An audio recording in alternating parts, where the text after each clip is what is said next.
All right, technical problem there. The computer went to sleep and took us off the live. First time in culture kitchen history. You know, bound to happen sooner or later.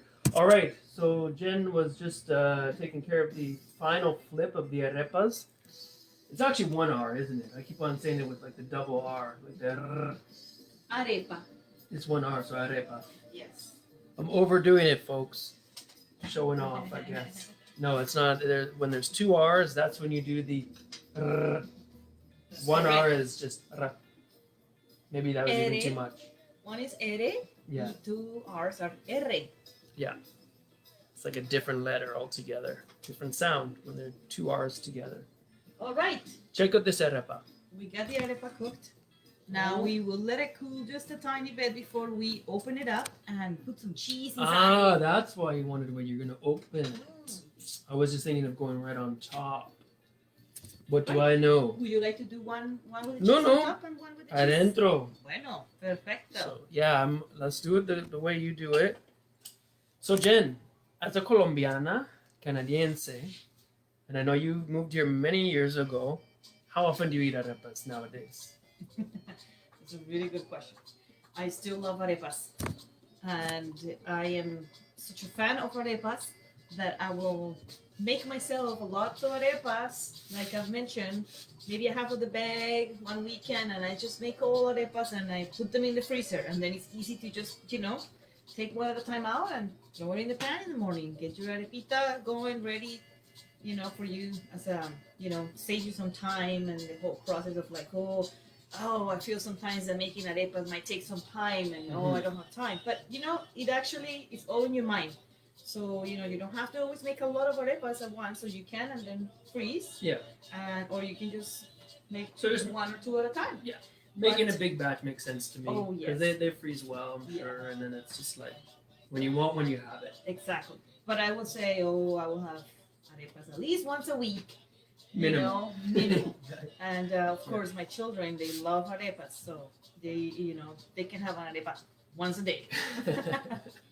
Nice. Yes. Right on. All right. And if you missed it, it is so easy to make, and you just need to get this kind of corn flour.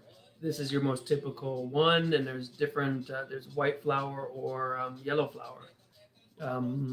You can get that at Superstore, Fairway, and Nanaimo. And this is a product of Colombia, right? Yes. Of course. Yeah.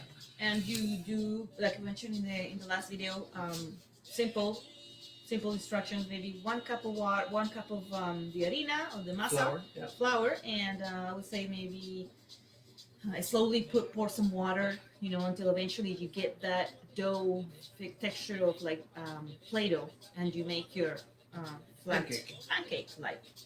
Okay, Yes. are we ready to rock here? Yes, we're ready to open it up now. Okay, so we'll bring the. Yes, so you hold your arepa, don't be afraid, and then you open it up.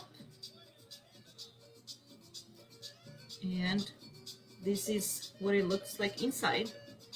And you will put some cheese inside there, or even a scrambled egg, So will you just whatever do you've slices made. or grate it in? Doesn't matter. I think at this point it's just a slice, so it's much Okay. easier. Is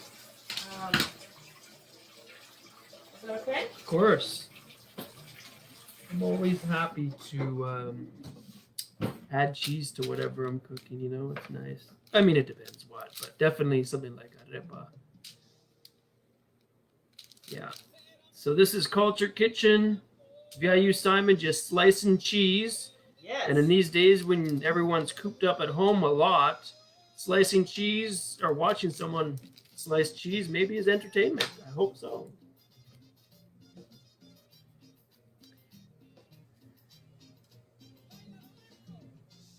But, the final result makes it all worth it. Watch me cut cheese, but it's not for just the sake of the cheese alone. It's for some Colombian food. So look at that arepa.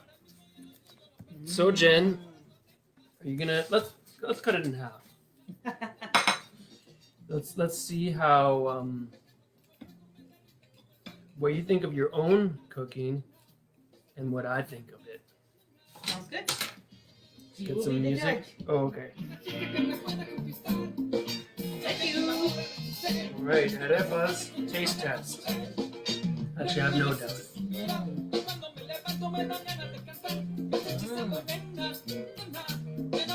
Simple goodness. I can eat a few of these for sure. Oh yeah. Well, there you have it, folks. Arepa, a very classic food from Colombia and Venezuela. Thank you so much, my friend Jennifer Reyes, for helping me host the show tonight and sharing the cultural food of hers. Thank you for having me. Yeah, my So pleasure. let's enjoy it. Yeah, and for the students out there, we really want you to be hosts of this show. So get in touch with me, simon.shackner@viu.ca, or on Facebook, VIU Simon. Also, submit your videos for the Global Fashion Show. We've extended the deadline for submissions to Sunday. And email those to dana.baxter@viu.ca, or if you can't remember that, just send me a message on Facebook. All right. Bye-bye. Arepa time. Bye-bye. Arepa Niña.